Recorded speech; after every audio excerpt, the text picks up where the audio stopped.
Hey everybody, it's Anna. Welcome back to my Fluid Art channel. Thank you so much for being here. Today I'm doing another Valentine's Day pour because this week is Valentine's Day. So you can see I've got some of the traditional Valentine pinks and purples, but I also have some blues and greens, so what is up with that? What I'm doing today, I have had this idea of like a hot and cold Dutch pour, you know, where they're kind of moving in different directions, but then I thought, what about instead of hot and cold, what if it's like a swirl, and it's more like a romantic swirl? So on the one side we've got kind of the pinks and the purples, on the other side we've got the blues and the greens coming in, and as they spiral together and join, as I sketched it out, it's almost like the spirals end up kind of holding hands, which I think is really cute. So I started by sketching it on a piece of paper because I wanted to just see, is this doable? And then once I got a design that I really liked, I sketched it on my canvas. This is a 12 by 24 inch canvas. So I measured it and sketched it out, and that's a little tricky to do with big spirals, but I think I've got it looking nice. And then along the edges, where the color flows are going to begin, I've painted a base layer so that as the paints drip over the edge, the colors show up nice and brightly. So I don't know that it's going to be quite this bright pink color. It may be much darker, more purpley, but just having a color down here will help. And then blue on this side. And then these two sections are going to be white, which will be kind of the negative space, but you know, it's less of the white than the other colors. So it's kind of it's a Dutch pour, kind of. It's a hairdryer pour, kind of a chaos pour, but not chaotic. Anyway, I'm calling it a Dutch pour, romantic Dutch pour spiral. All these colors, you can find their brand and color information down in the video description. The way I've mixed them is just with water, and it's quite thin, so it flows very, very easily and does not really disturb the surface of the paint, which is different than for most of my other pours. Most of my other pours, it leaves a little bit of a mound, sometimes quite a large mound, but for this, it's very thin. You don't want it to disturb the surface or leave a visible trail. I'm using my little MHU hairdryer, and I think it's time to make a painting.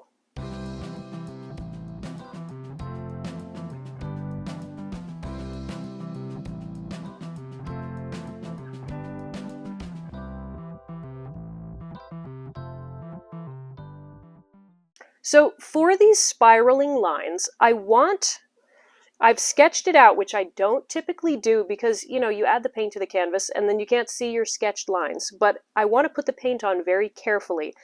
And so as I put it on, the colors, I want to keep them actually about 1/2 inch to 1 inch inside those spiral lines, and the white will be outside of it, so that as I blow the colors, they can cross over the white and make a nice blend and soften it out into the white. Whereas if I took my color all the way up to the edge and then had white, as I blew it out, the color would get bigger. So I'm going to try to make it smaller so that the color can expand over the white. I'm going to start with my pink side. And I'm hoping that I have enough paint here, because some of these cups I had leftover paint in, and so I just added some more paint to them in order to make a little bit more. But I don't have a ton, particularly on this pink and purple side.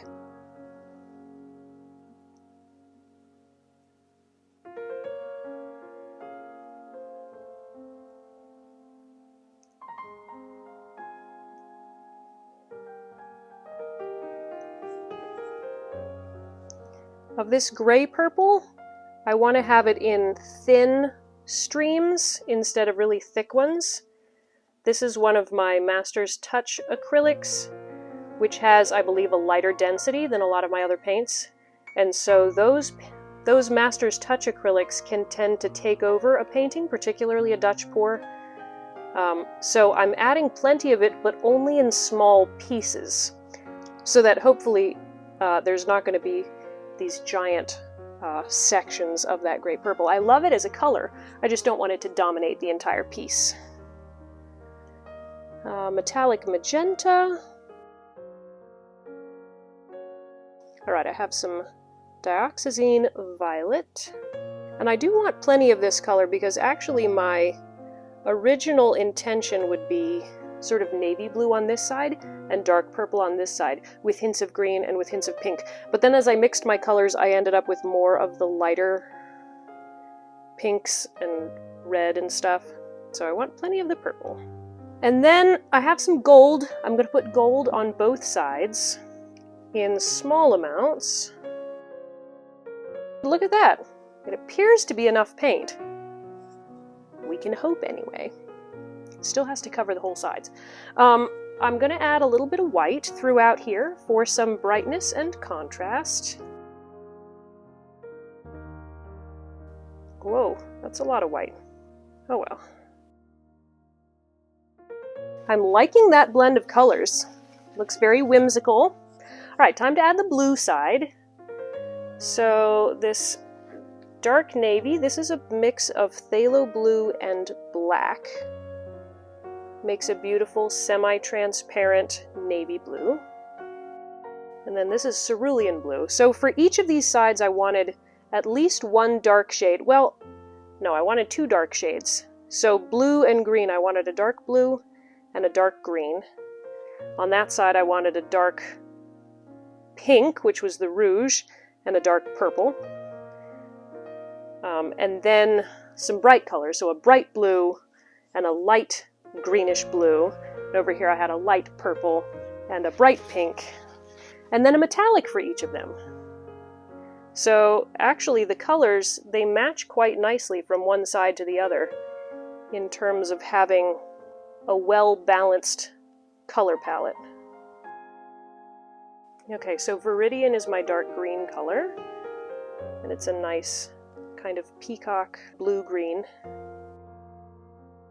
Okay, some gold on this side as well. Man, this is looking so pretty already. And now, again, some white through here, though I'll try not to do such large sections of white as I did on the pink side, because that was a little bit much. That's what happens when you move the cup too fast and it just pours out. Great. Oh, I'm loving it. So my original idea was actually to have the navy also carry over to the purple side and the purple carry over to the navy side, but then I came up with so many other colors that seemed like it would just be too much color on each side. So I nixed that. Okay, so for the white then, I'm going to pour that in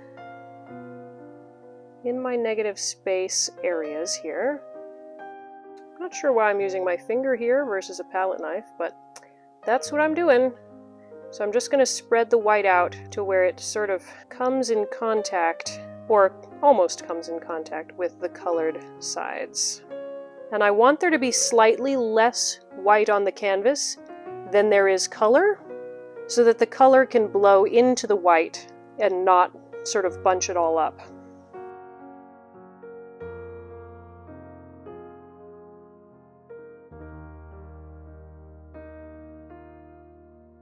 Getting my edge covered, because I don't know if I'm going to be blowing the white over the edge. Oh, I forgot. I have one other surprise element, which is Pearlessence. So this is like a metallic white, which I'm going to put in with the white, so that even the white will have a little bit of shimmer and depth to it. There we go. This is looking really cool. I think it's time to start blowing it out. I think I'm going to start on the blue side, and I'm going to start sort of coming this way, and then eventually fan it out going around this way. Wish me luck. So I'm going to do this on the low setting and holding the cool button.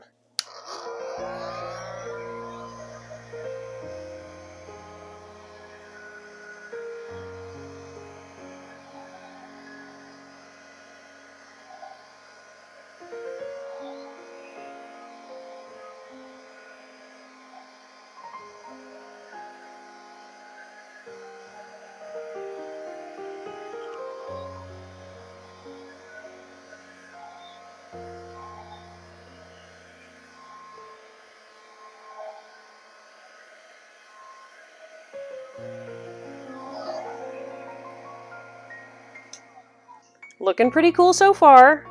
Not quite sure about this little wiggly area. May have to tweak that. But overall, I'm liking it a lot. Before I do anything else, I'm going to then blow out the pink section. Same way, starting here and then coming around.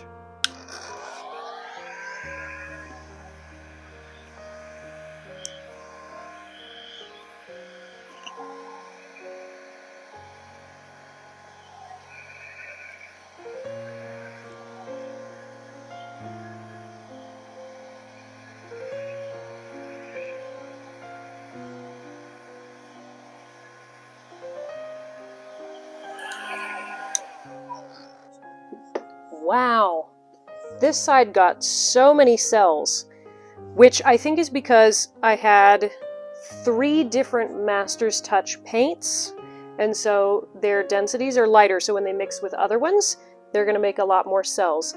This one, not as many cells. Now, torching may bring up some cells.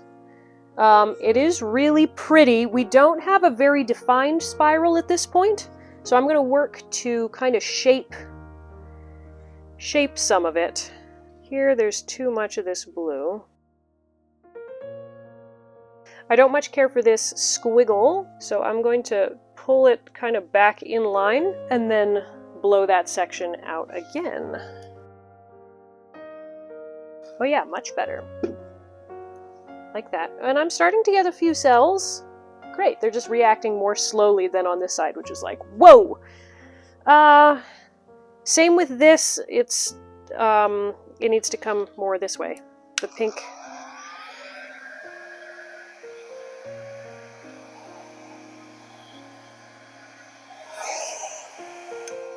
It's so hard to see both sides at once. This, I think, needs to come more this way.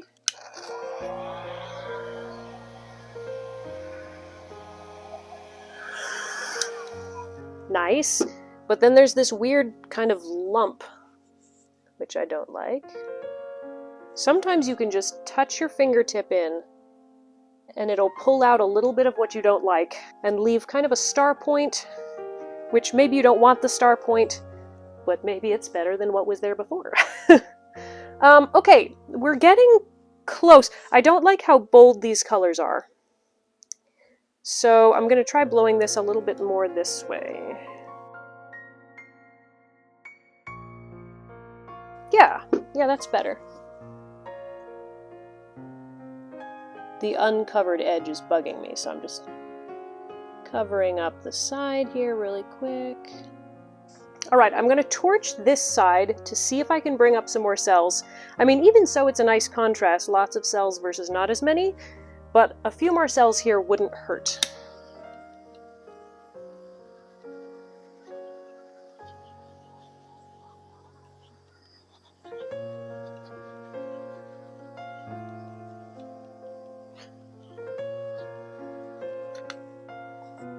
So the middle of this still looks quite messy because I've been waiting until the last second.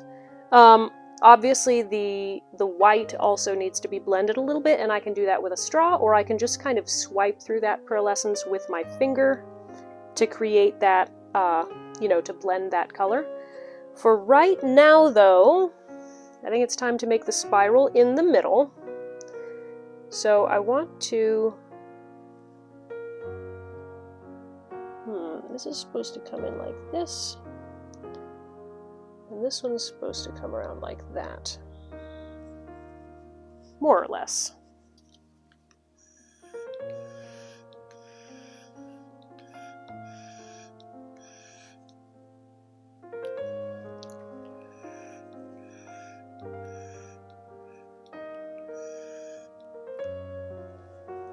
So what I would like, I want it to really feel like this blue color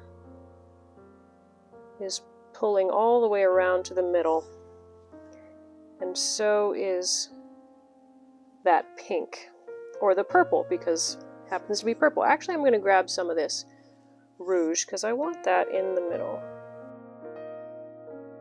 So I'm just breaking up this pearlescence so that you can't tell really what's white and what's the shimmer. So this is looking really cool. I'm liking it a lot. This side is not as strong. It's kind of a weak little... And then this side is much more prominent, but it's also very bold patterned colors instead of kind of a blend. So I don't know that I would consider either one to be perfect. I do like having all of the colors sort of coming up into the center. We're just ending up with a lot of paint there. So I'm just dabbing my finger in there to remove extra paint. So for this side, I need more paint. I know that. So I'm just going to add a little bit more of the dark blue. I think this bright aqua green. We'll make those our colors for this side. And then we'll kind of pull those in and around. Though it does have to start wider, doesn't it?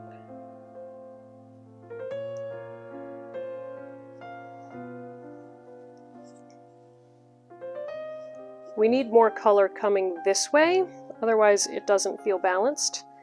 So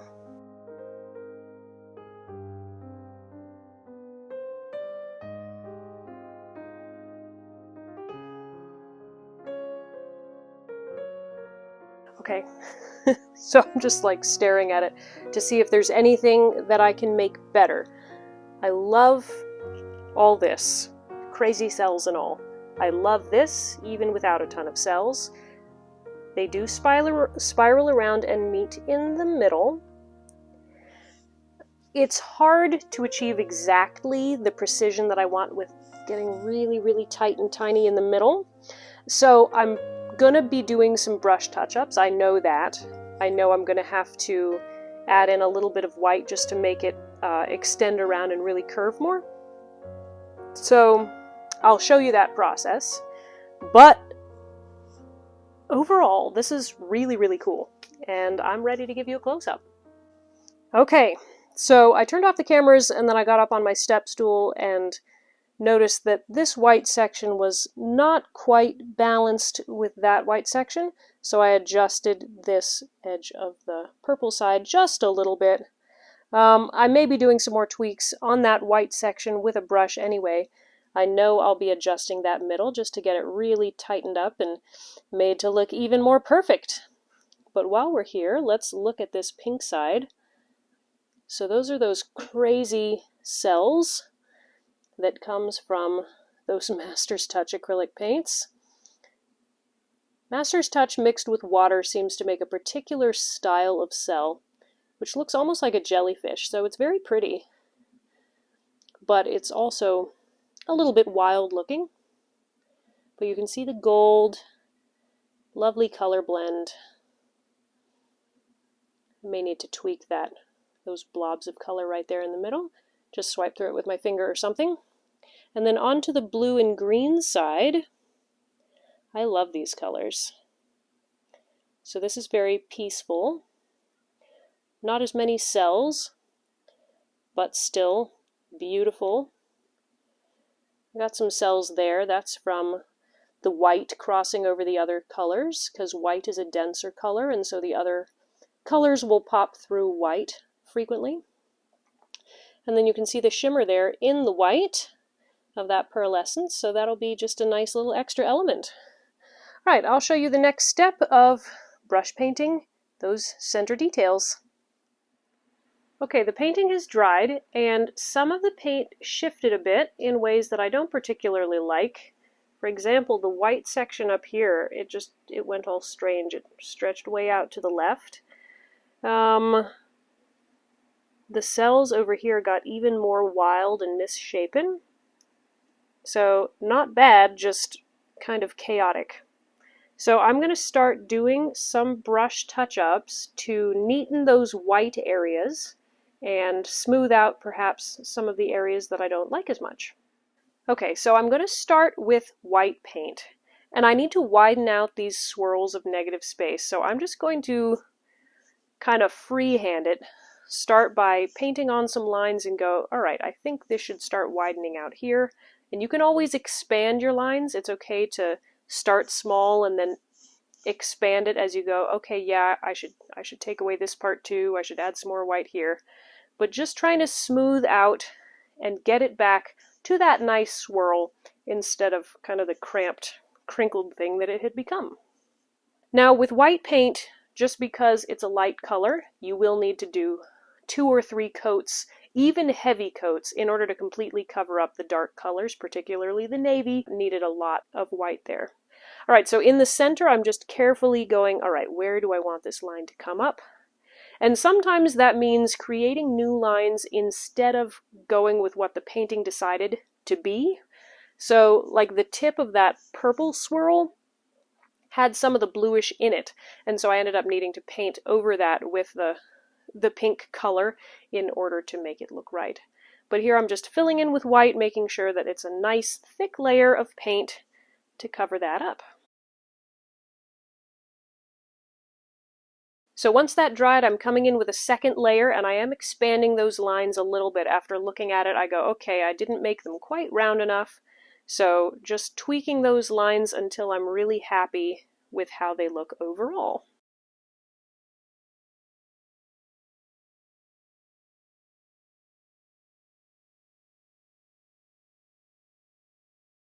And now it's time for me to widen out that blue swirl to make it the same size as the pink swirl going into the middle. So I'm starting with that dark navy just because that's kind of my base color, and then I will fill in with some other colors once that's dry. The navy is dry, so I'm just, with a brush, adding in some other colors. And I just like making these kind of organic swoops. You try to match the lines and the patterns that you see in the painting so that it looks like it's flowing right out of the painting. But don't be afraid to add new elements and say, well, I would like to have some brightness here. Go ahead and add it in. It never hurts to try, and sometimes you can really make your painting a lot better. And the paints that I'm using for touching up here are my exact paints that I used in the painting. So they are just my leftover cups that have lids, and so it's a nice thin consistency, which is nice because it doesn't leave brush texture, and you add in exactly the colors that you have in the painting. So now I feel like I need just a little bit of detail over here on the purple side. So I'm adding a bit of gold, a bit of the rouge, to just make that middle feel like it's really all of the colors blending together into the tip instead of just a couple of them. So now let's fix this corner. I don't want to do too much to it, but if I can cover up part of this white section that stretched way out, I think that'll be sufficient. So I'm just going to start with navy, and then once that's dry, I'll add a few other colors in. But now I think you've waited long enough. Let me show you the finished painting. Okay, it's done. So cool. Let me show you the close-ups of what I did with the brush. So I just neatened up that spiral center, which involved adding a lot of white over the areas that had gotten too large, where the color had squeezed into that negative space. So that was on both sides. But then what was interesting was that I made this nice, neat spiral shape, and then I actually added back in some waves so that, because I really liked kind of the wavy edges, I wanted a really neat center, but I liked the wavy edges, and so I wanted it to kind of transition from quite wavy on the edges to just a little bit wavy as it goes in, and then a nice, neat point, so that it doesn't feel disjointed like, oh, some is wavy and some is really clean. So here in this section where I had to widen it up, I added a lot more of that navy blue and then filled in with some other colors so it looked like it blended with the rest of it. Here in the point, I had to add a little bit of color to some of those tips, and then I added just a couple streaks of the gold and the darker maroon color there, just to balance it out.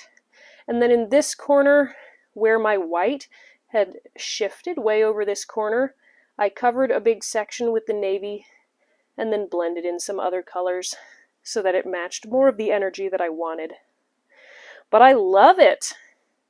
So definitely you can see there's going to be metallic stuff, which will show up even better when it's varnished. It's always hard to tell when you have different, like some paints are much shinier than others and some are more matte.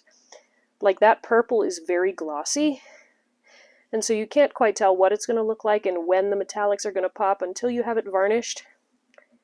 But it's really vibrant, very beautiful, and I think I was able to achieve the vision that I had at first. Oh, one other thing. Because of all the areas that I had to cover with white, then I brush painted some pearlescence in to kind of match the streaking and stuff that I had. Now what's interesting with the pearlescence is it shines like that when the light's on it, but when viewed the other way, it does look kind of tan. And so I'm trying to figure out whether it's too busy. I really love having the shine in there, but all those streaks, I can't tell. So let me know in the comments, is it too distracting having all those streaks? Should I paint over them and just have pure white negative space? I don't know. Let me know. Thank you guys so much for watching. I hope this inspired you to try something new. Happy Valentine's Day, and I will see you in the next video. Bye guys.